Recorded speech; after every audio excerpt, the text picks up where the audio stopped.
ओम त्र्यंबकं यजामहे सुगंधिं पुष्टिवर्धनम् उर्वारुकमिव बंधनान् मृत्योर्मुक्षीयमामृतात्। नमस्कार, स्वागत है आपका आचार्य वाणी में। मैं आचार्य डॉक्टर विक्रमादित्य आपके साथ हूँ और आज हमारा विषय है सिंह राशि वालों के लिए कैसा रहेगा जुलाई के मध्य भाग में ग्रहों का योगायोग।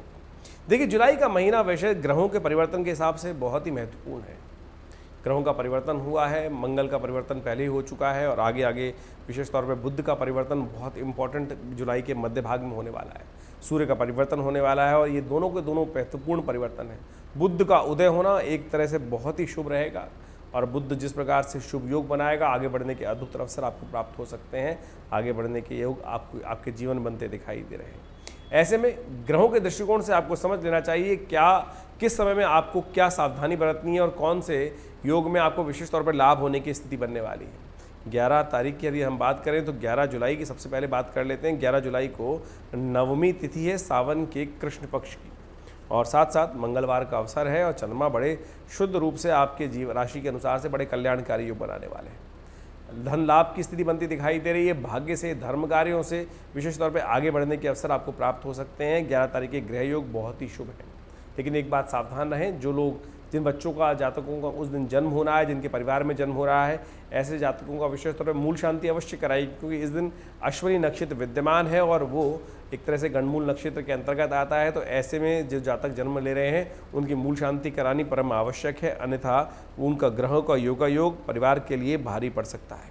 इस दिन सर्वार्थ सिद्ध योग भी विद्यमान है। सुबह 5:35 से लेकर 19 बज के करीब 4 मिनट तक रहेगा। बीच में विशेष तौर पर इस बात का ध्यान रखें कि दिन में जो विशेष तौर पे आप राहु काल आएगा, उससे बचते हुए इस मुहूर्त का लाभ लेंगे तो बहुत सुंदर योग बनेंगे। 12 तारीख की यदि हम बात करें तो 12 तारीख को बुधवार का अवसर है। दशमी सावन की कृष्ण पक्ष की दशमी है और ग्रहों का योगायोग आपके लिए बहुत ही शुभ बना हुआ है। लेकिन एक बात का ध्यान रखना है, इस दिन भद्रा विद्यमान है। सुबह 5:55 से लेकर शाम के 6 बजे तक भद्रा विद्यमान रहेगी। तो कम से कम इस बात का ध्यान रखें, कोई नया कार्य इस दिन आरंभ करना शुभ नहीं रहेगा, उससे बचने का आपको प्रयास करना चाहिए। बहुत सारे लोग आपकी राशि के अनुसार से ये कह सकते हैं कि इस दिन आपको विशेष तौर पर जो सर्वार्थ सिद्ध योग बन रहा है, लेकिन सर्वार्थ सिद्ध योग बन रहा है रात्रि में 7 बजे के बाद। दिन में सर्वार्थ सिद्ध योग नहीं है, तो इस बात का ध्यान रखते हुए कार्य करें। खैर, ये दिन आपके लिए लाभ की स्थिति बनाएगा अवश्य, इस बात का उसमें कोई संशय नहीं है। आगे बढ़ने के अवसर आपको प्राप्त होंगे, लेकिन धर्म में जितने लिप्त रहेंगे, धर्म के अनुसार से, अच्छाई के साथ अनुसार से ही आपको लाभ होने की स्थिति है। गलत तरफ आप करने वाले काम है नहीं, ऐसा भी योग बन रहा है। तो सरलता से धर्म के अनुसार कार्य करते हुए काम करें, सत्य का आचरण करें, कल्याण के योग बनेंगे। 13 जुलाई की यदि हम बात करें तो 13 जुलाई को एकादशी है और साथ साथ बृहस्पतिवार का अवसर है और ग्रहों का परिवर्तन भी बड़ा शुभ तरीके से हो रहा है। चंद्रमा भी सुबह सूर्योदय से पहले सुबह 4:01 पर वृषभ राशि में प्रवेश कर रहे हैं और कामदा एकादशी का योग है। ये बड़ा कल्याणकारी है। विशेष तौर पे हम बात करें सिंह राशि वालों के लिए, तो सिंह राशि वालों के लिए ग्रहों का योग बड़ा अनुकूल है।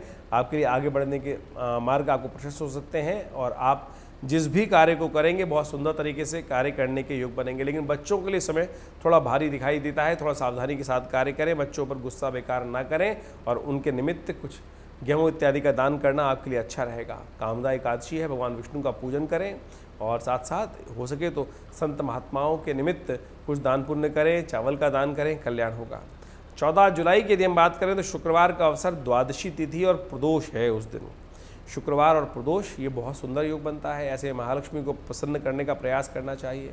सावन का सुंदर महीना चल रहा है, ऐसे में प्रदोष का भी बहुत महत्व है।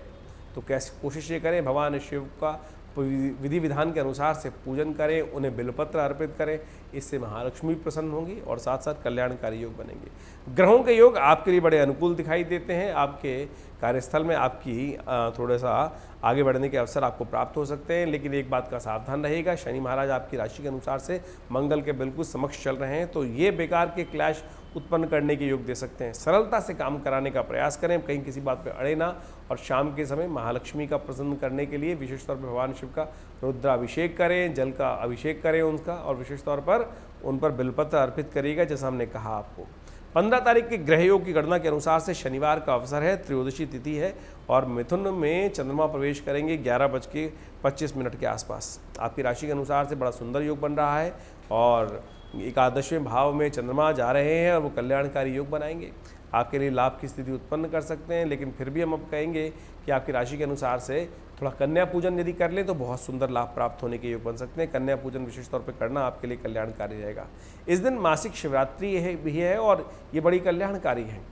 और देखिए, कावड़ की व्यवस्था भारतीय संस्कृति में आजकल बड़ी प्रचलित हो गई है, लेकिन अनादिकाल से ये व्यवस्था थी। लोग तीर्थ स्थल से जल लाकर भगवान को, शिव को विशेष तौर पर उस दिन स्नान कराने की सुंदर व्यवस्था करते हैं। रामेश्वरम से लोग जल लाकर अपने क्षेत्रों में, गंगा जी से जल लाकर अपने क्षेत्रों में विशेष तौर पर भगवान शिव को स्नान कराते हैं, कल्याणकारी योग बनते हैं इससे। तो इस पुण्य जो व्रत है इसका लाभ अवश्य लेने का प्रयास करना चाहिए।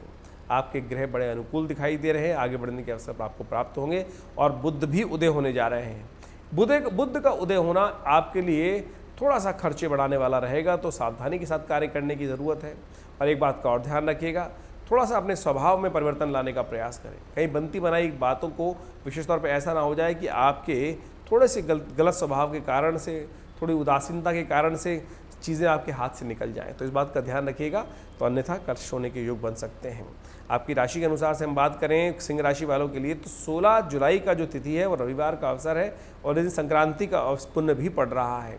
चतुर्दशी रविवार और साथ साथ संक्रांति भी, तो समझ लें बहुत सुंदर योग है। हृदय नाम का योग बन जाता है जिस दिन संक्रांति जो है वो रविवार को पड़ती है। वैसे तो सुबह 5 बजे के आसपास चंद्रमा का सूर्य का परिवर्तन होने जा रहा है, लेकिन रविवार है ही, सूर्योदय तक रविवार रहेगा, तो इसलिए हृदय नाम का योग बन गया है। संक्रांति का पुण्य अगले दिन रहने वाला है, तो ऐसे में आपके लिए ये दिन बड़ा शुभ है। तो भगवान सूर्य का ध्यान करते हुए उनको जल दें, आपके जीवन में कल्याण के योग बनेंगे। सूर्य इन दिनों आपकी राशि के अनुसार से जहाँ चल रहे थे, संतान को थोड़ा कष्ट देने के योग बना रहे हैं, तो ऐसे में विशेष तौर पर सूर्य परिवर्तन का योग बनाएंगे, आगे निकल जाएंगे और आपके लिए जो संतान की तरफ से कष्ट आने के योग बन रहे थे वो कम होने की स्थिति बन जाएगी। तो ऐसे में आज अवश्य गेहूं का दान करें, कल्याण के योग बनेंगे। 17 तारीख की यदि हम बात करें तो उस दिन सोमवार, सावन का महीना चल रहा है, सोमवती अमावस्या का योग है और दूसरा सोमवार है सावन का। सोमवती अमावस्या का पुण्य अपने आप में बड़ा कल्याणकारी होता है, तो इस दिन अपने पितरों के निमित्त जलदान, भोजन दान अवश्य करने का प्रयास करें। भगवान शिव का रुद्राभिषेक भी करें, साथ साथ क्योंकि संक्रांति का पुण्य भी है, तो तीर्थ स्थलों पर जाकर तर्पण करना अपने पितरों के निमित्त बड़ा आवश्यक माना जाता है।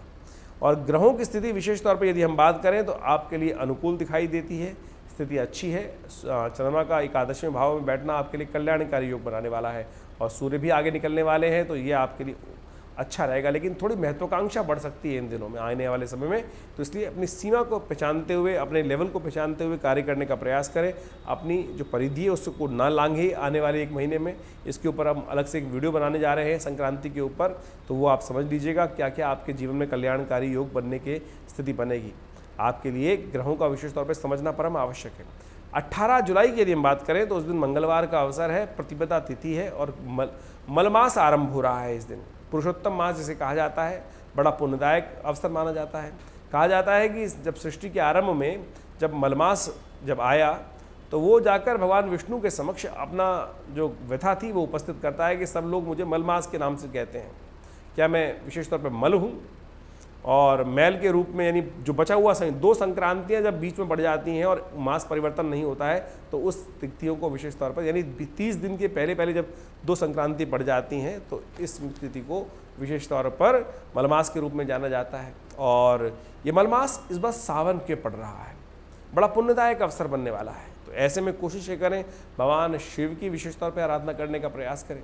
हमने विवेकानंद योगाश्रम में विशेष तौर पर इन 60 दिनों में विशेष तौर पर रुद्राभिषेक का कार्यक्रम रखा हुआ है। आप सब लोग नित्य प्रति उस कार्यक्रम में भाग लेने के लिए आश्रम पे उपस्थित हो सकते हैं।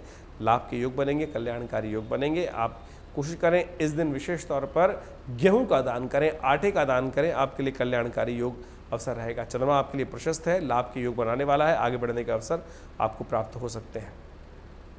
अब हम बात कर लेते हैं 19 तारीख की। 19 तारीख की ग्रह गणना विशेष तौर पर दिखाती है कि बुधवार का अवसर और साथ साथ द्वितीया तिथि और चंद्र दर्शन इस दिन होंगे, लेकिन गंडमूल नक्षत्र इस दिन विद्यमान है। तो जो जातक इस दिन जन्म लेंगे उनका ध्यान रखते हुए कार्य करें, उनकी मूल शांति अवश्य कराने का प्रयास कीजिएगा, अन्यथा परिवार के लिए थोड़ा भारी योग बनेंगे। आपके जीवन में थोड़ा सा खर्चा बढ़ने के योग दिखाई देते हैं, खर्चों को कंट्रोल करते हुए कार्य करने की ज़रूरत है, अन्यथा थोड़े से खर्चे जुर्माने होने के योग आपकी राशि के अनुसार से बन रहे हैं। तो जो भी कार्य करें, गाड़ी चलाएं, अपने व्यवसाय करें, हर चीज़ में विशेष तौर पे खर्चों को कंट्रोल करते हुए बेकार के जुर्मानों से बचने का आपको प्रयास करना चाहिए। वहीं हम 20 तारीख की यदि हम बात करें तो सुबह का समय थोड़ा भारी रहेगा। दोपहर के जैसे जैसे चंद्रमा का परिवर्तन होगा 10:58 के बाद आपके लिए लाभ के योग बनते दिखाई दे रहे हैं। बृहस्पतिवार का अवसर है, तृतीया तिथि है मलमास की, सावन के मलमास की। तो ये ग्रह के योग आपके लिए दिखाता है कि सुबह का समय भारी रहेगा और मध्याह्न के बाद से आपके लिए लाभ की स्थिति दिखाई देती है। तो ज़रूरी काम जो है वो मध्याह्न के बाद करेंगे, ज़रूरी मीटिंग मध्याह्न के बाद करेंगे तो आपके लिए पॉजिटिव रिजल्ट्स लाने के योग अच्छे बनते दिखाई दे रहे हैं। तो इसके अनुसार से आप समझें इस जुलाई के मध्य भाग में आपके लिए कैसी ग्रहों की गणना थी और उसके अनुसार से कैसा कैसा प्रभाव आपके समय में जीवन में उत्पन्न होगा, उसको समझते हुए कार्य करेंगे तो बहुत सुंदर रहेगा। धन्यवाद।